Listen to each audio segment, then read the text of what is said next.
Hello everyone, I'm starting a new lesson from Civics. This is political parties. So the first thing that comes to in our mind is that what is a political party and why do we need this political party?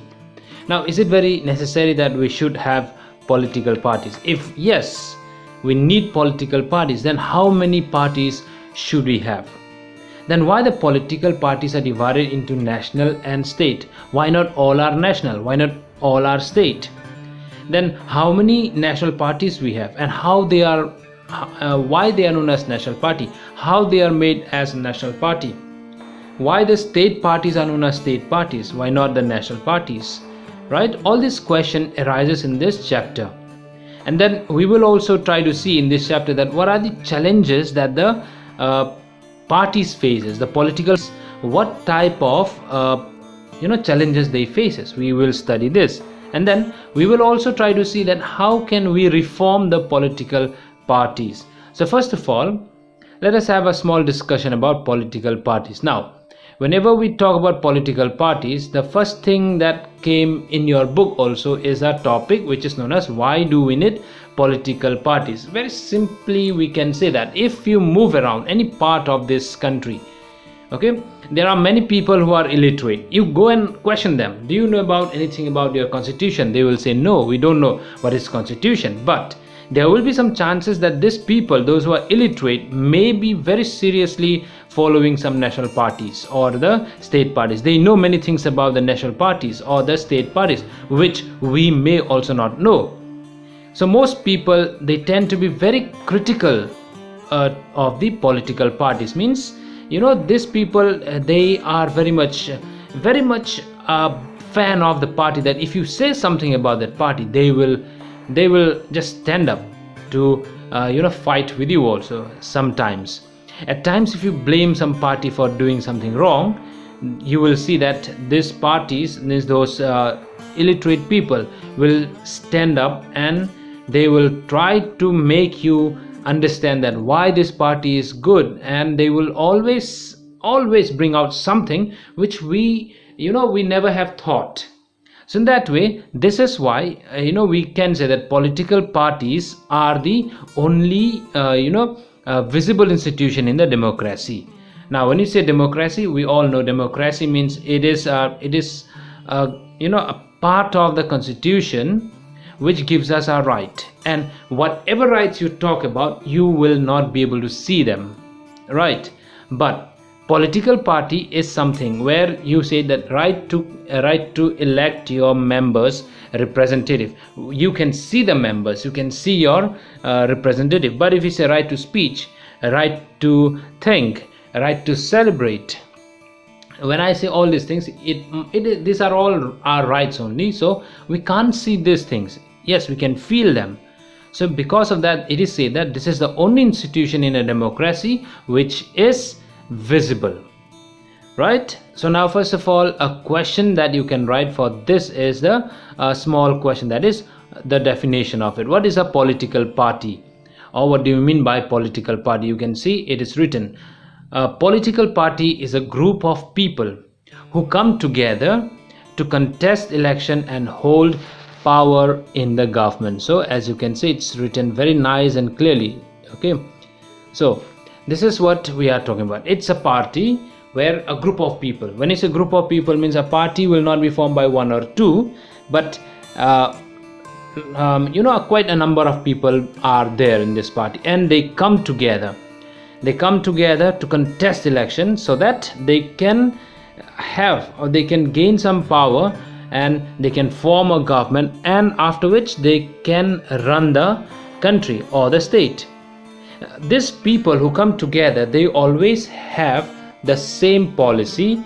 Means they, because they are in one team, because they are in one group, they have same policy. The programs are, means the ideas of the programs are the same, and then they have one thing in their view, that is to promote something good, right? So now another question that comes in this part is like, what are the basic components of the political parties, which we have to study now. So when you talk about basic components of the political parties, in a very simple way we can say the political parties have three components, mainly the leaders, the active members, and the followers. Now, who are the leaders? This might not be given in a book, but we have this idea, basic ideas. Leaders. The leaders means what? These are the people who play an important role in popularizing the ideology of the party. Now, these are the leaders who move around to different areas for campaign, and they bring out why they want to contest election.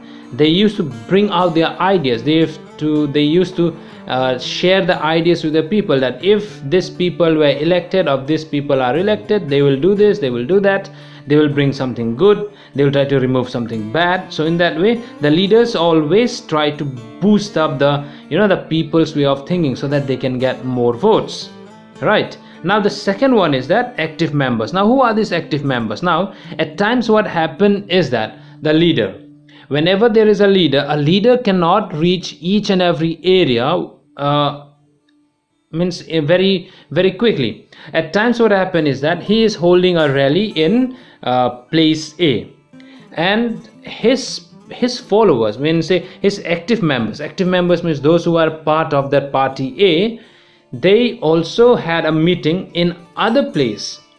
So you see, the leader is holding up a meeting somewhere else, and the active members means these people are regularly doing something good for the party. They are also holding some rallies in some other places.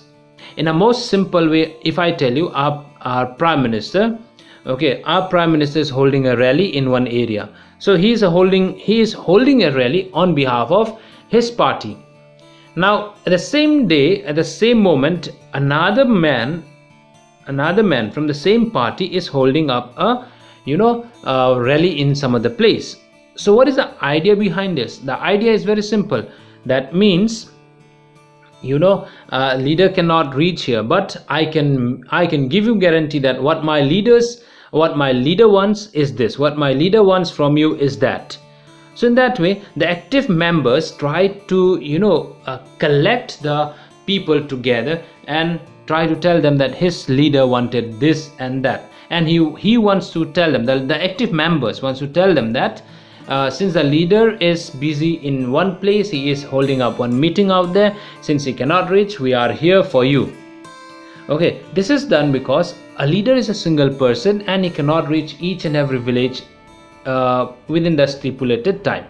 So the active members does the work, and in some cases, the active members do more work than the leaders, right? Now the next one is followers. Now they are the grassroots workers who mobilizes people for public meeting, protests, marches, etc. So now when you say followers, now see, we have the prime minister. A prime minister cannot reach everywhere. So under prime minister, he have got chief ministers for the states. Now the chief minister cannot reach every part of the state. So when he cannot reach, he have got different MLAs, and these MLAs cannot reach every part of the the state. So under MLA there are active workers, and these active workers are also very less in number, because 10, 20 maybe. So now 20 villages are touched by the active members, but there are more than 20 villages. So in that reason there are followers also, and these followers are those people, what do? They just go and mobilize people. So these are the followers. Now remember, the leaders are someone who is leading and showing the path. The active members are those who is taking the second command after the leader, and these active members, they organize the party meetings and all these things. Then the followers are those people who even if they don't get anything, but these people are more in numbers, and they used to mobilize small groups of people, so that a good thing can be given, or a good idea can be created for the party. So after the three components of political parties, our next topic is about functions or characteristics. So you can write a question: state the various functions that political parties performed in democracy. So this question was asked in the board examination in the year of 13, 16, 17 and 20, that is 2013, 16, 17 and 18. So now the political functions, or you can say the political parties functions are, so first one is, as you can see in the book, it is said that contest elections. So political parties, they contest election to capture power in government. So here what happened is that the party people or the candidates, they fight among, means the candidates are elected by the political parties. Different political parties, they select their own candidates in different ways, and they contest for these elections. Now in some countries like USA, members and supporters of parties, they choose their candidates, and in India, top party leaders choose their candidates for contesting elections. So remember these two differences, as it is said that in USA, the members and the supporters of the party, remember this, members and the supporters of the party choose their candidates, whereas in India, top party leaders choose candidates for contesting elections. So that's a difference. Now point number 2, you have to just remember these small words so that you can easily write the answer even if you don't remember what is what. Now in point number 2, you have to remember this term, policies and programs. So this is the second feature. Now parties, what do is they put forward their policies and programs before the people. They just come out for rallies and then they start saying, now all this thing is done before election, this is campaign, right? Now they come to the people and then start to say, like, I will do this if you cast vote for me, or we will do this if you elect us. And they show like what is their plan, what are their plans, they show them, or they just just give them some kind of dream, saying that if you cast vote in their favor, they will be given good roads, electricity will be good water supply will be given. So many dreams are being given to them. Now this is the policies and programs part. Okay, here government, they can handle large variety of views, and then a large number of similar opinions are also put together, so that the government can easily tackle the problem of people's questions, saying that why are you not doing this, so many years or 5 years have been gone and nothing has been done. So in that cases, the political party already makes some policies and programs, so that any question is being put up by the people, they can counter. So they try to the voters or the people, we can say, the voters choose the policies which are suitable for their societies. So now whenever the the leader goes there and starts speaking, he will ask them what can he do for them, or what can he do for the development of the village, town, city, whatever it is. And then the people say that we want this, we want that, and the leader said, okay, you just cast vote for me and I promise that I will do this and that for you. Now these are the policies and programs. Okay, and this is the second feature. What is the first feature? That is contest elections. Second feature is policies and programs. Now remember, policies and programs, here many policies are given by the people also, and the government have to say that yes, we will do this, we will do that, right? Now next is making laws. Now whenever the ruling party, means whenever the party who is contesting election wins, they have the right to make laws. So this one, to make laws or making laws, depends on the party who wins. So now they play a decisive role in making laws of the country. Now formally laws are debated and passed in the legislature. It means what? That before the law is being passed or it has been made as a law, these are all bills, as you all know. So these parties who is bringing up new law, they just can't pass the law. It have to be brought out in the parliament, Okay, both the Lok Sabha, Rajya Sabha, they will be going through this law. Before it is passed, it is known as bill. So they'll go through the bill and it will be passed or not passed. It will be decided there, and once it is passed, it becomes a law. So that is to make law. That means a new law can be set by the ruling government or the government which wins. But since most of the members belong to a party, they follow the directions of party leaders irrespective of personal opinions. Now these people, though they are the member of a party, but the party has got a leader. So whatever things are passed within the law or whatever things are passed within the party, they have to follow it because it is passed by the leader. So to make law, that means they have a leader, and this leader, whatever he said, they have to follow it because he is making some kind of rules, regulations, and they have to follow. Now next point is form and run governments. Now the big thing is that whenever they win the elections, they have to form the government and then run the government.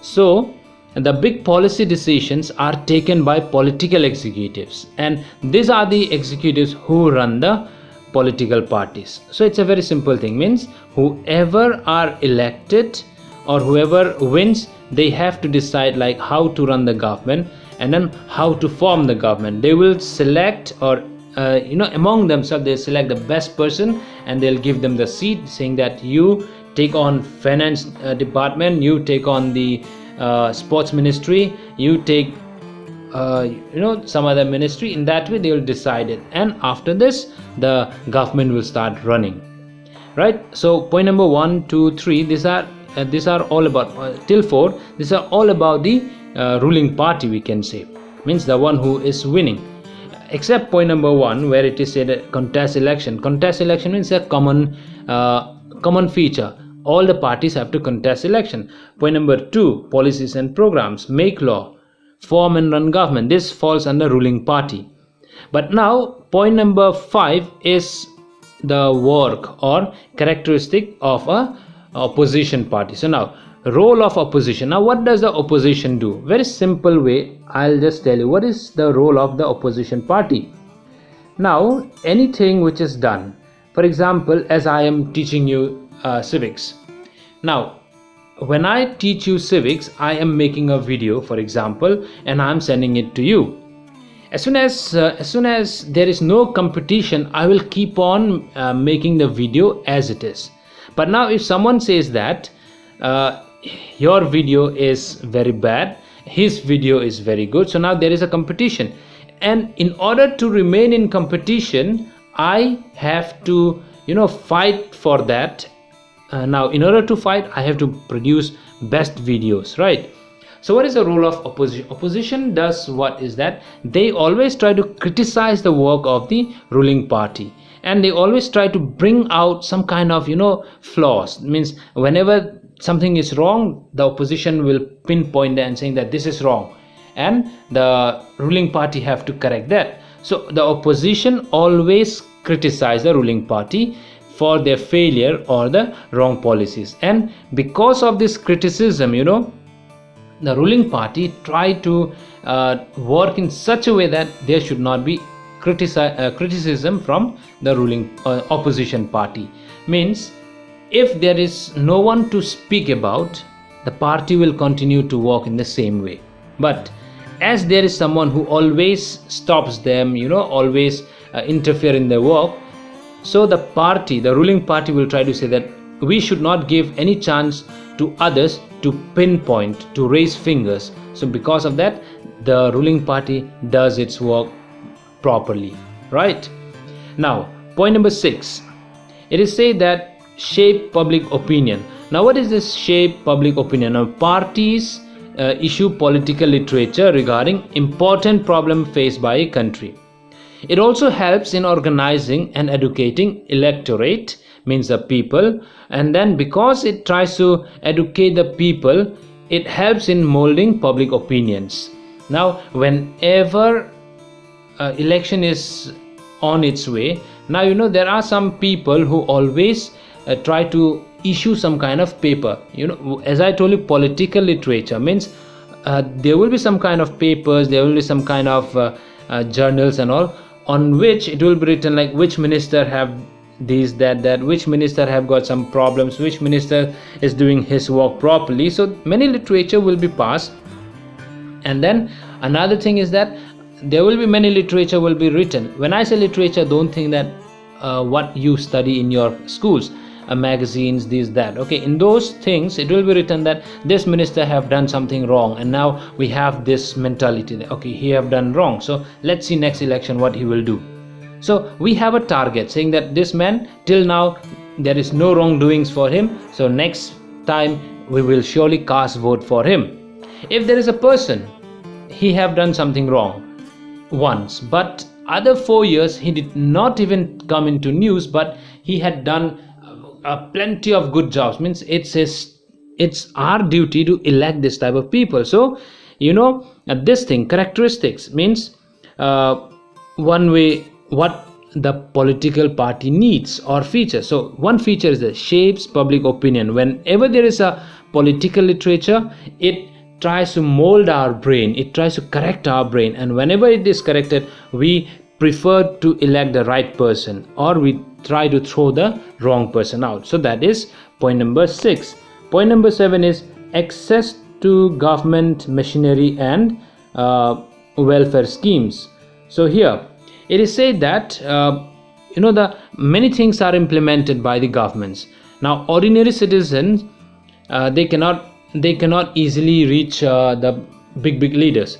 So in that case, we have local leaders. We can go to these local leaders and then meet them. After meeting them, we can even feel like, yes, this party is have more attention for the people, and this party has an ear to listen, right? They do many things for us, so we start praising this party, even if they don't trust us. Then also, just by showing that this people, if I go to one party member's house and if he welcomes me very nicely, I will have surely a good idea behind my head saying that yes, this man is good and his party is good, so next time I should cast vote on his behalf, or on his towards his party, or for his party.